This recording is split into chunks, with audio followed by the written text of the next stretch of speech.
In Congress, July 4th, 1776.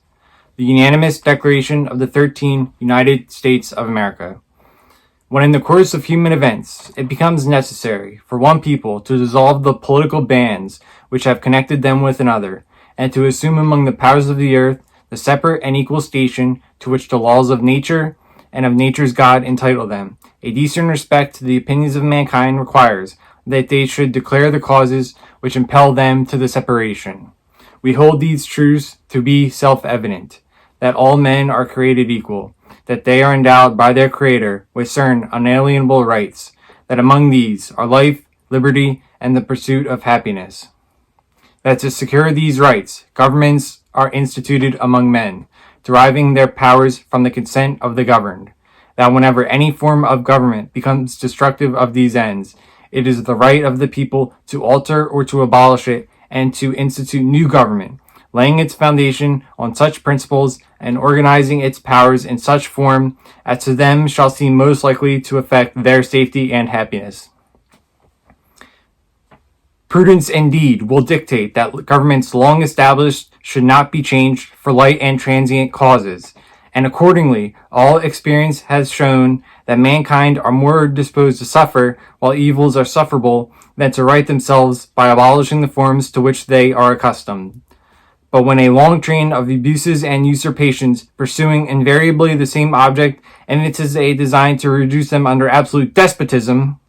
it is their right, it is their duty to throw off such government and to provide new guards for their future security.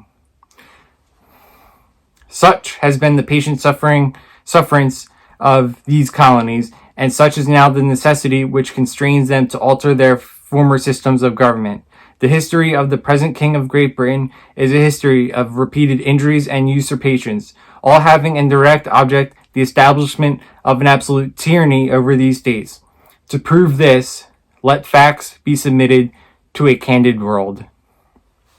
He has refused his assent to laws the most wholesome and necessary for the public good. He has forbidden his governors to pass laws of immediate and pressing importance, unless suspended in their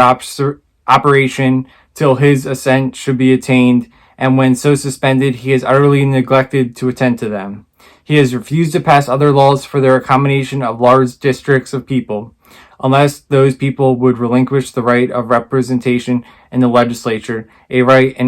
inestimable to them and formidable to tyrants only.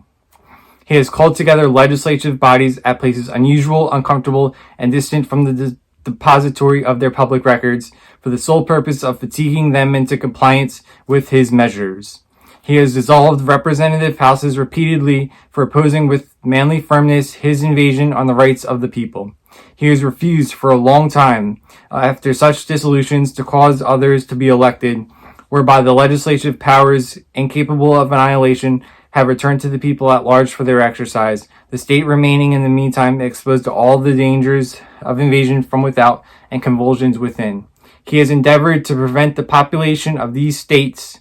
for that purpose obstructing the laws for naturalization of foreigners, refusing to pass others to encourage their migrations hither, and raising the conditions of new appropriations of lands. He has obstructed the administration of justice by refusing his assent to laws for establishing judiciary powers. He has made judges dependent on his will alone for the tenure of their offices and the amount and payment of their salaries. He has erected a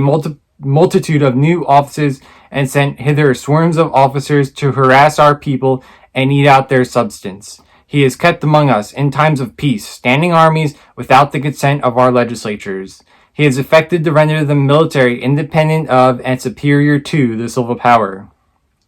He has combined with others to subject us to a jurisdiction foreign to our Constitution and unacknowledged by our laws, giving his assent to their acts of pretended legislation, for quartering large bodies of armed troops among us, for protecting them by a mock trial from punishment for any murders which they should commit on the inhabitants of these states, for cutting off our trade with all parts of the world, for imposing taxes on us without our consent, for depriving us in many cases of the benefits of trial by jury, for transporting us beyond seas to be tried for pretended offenses, for abolishing the free system of English laws and a neighboring province, establishing therein an arbitrary government, and enlarging its boundaries so as to render it at once an example and fit instrument for introducing the same absolute rule into these colonies, for taking away our charters, abolishing our most valuable laws, and altering fundamentally the forms of our governments, for suspending our own legislatures and declaring themselves invested with power to legislate for us in all cases whatsoever. He has abdicated here by declaring us out of his protection and waging war against us. He has plundered our seas, ravaged our coasts, burnt our towns, and destroyed the lives of our people. He is at this time transporting large armies of foreign mercenaries to complete the works of death, desolation, and tyranny, already begun with circumstances of cruelty and perfidy scarcely paralleled in the most barbarous ages and totally unworthy the head of a civilized nation. He has constrained our fellow citizens, taken captive on the high seas to bear arms against their country, to become the executioners of their friends and brethren, or to fall themselves by their hands. He has excited domestic insurrections amongst us, and has endeavored to bring on the inhabitants of our frontiers, the merciless Indian savages, whose known rule of warfare is an undistinguished destruction of all ages, sexes, and conditions. In every stage of these oppressions, we have petitioned for redress in the most humble terms. Our repeated petitions have been answered only by repeated injury. A prince whose character is thus marked by every act which may define a tyrant is unfit to be the ruler of a free people. Nor have we been wanting in attentions to our British brethren. We have warned them from time to time of attempts by their legislature to extend an unwarrantable jurisdiction over us. We have reminded them of the circumstances of our emigration and settlement here. We have appealed to their native justice and magnanimity, and we have conjured them by the ties of our common kindred to disavow these usurpations, which would inevitably interrupt our connections and correspondence.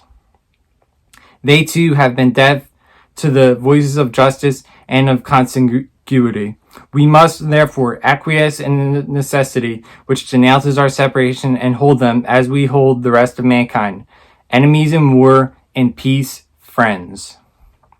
We, therefore, the representatives of the United States of America and General Congress assembled, appealing to the Supreme Judge of the world for the rectitude of our intentions, do, in the name and by the authority of the good people of these colonies, solemnly publish and declare that these united colonies are, and of right ought to be, free and independent states, that they are absolved from all allegiance to the British Crown, and that all political connection between them and the state of Great Britain is and ought to be totally dissolved, and that as free and independent states, they have full power to levy war, conclude peace, contract alliances, establish commerce, and to do all other acts and things which independent states may of right do. And for the support of this declaration, with a firm reliance on the protection of divine providence, we mutually pledge to each other our lives, our fortunes, and our sacred honor.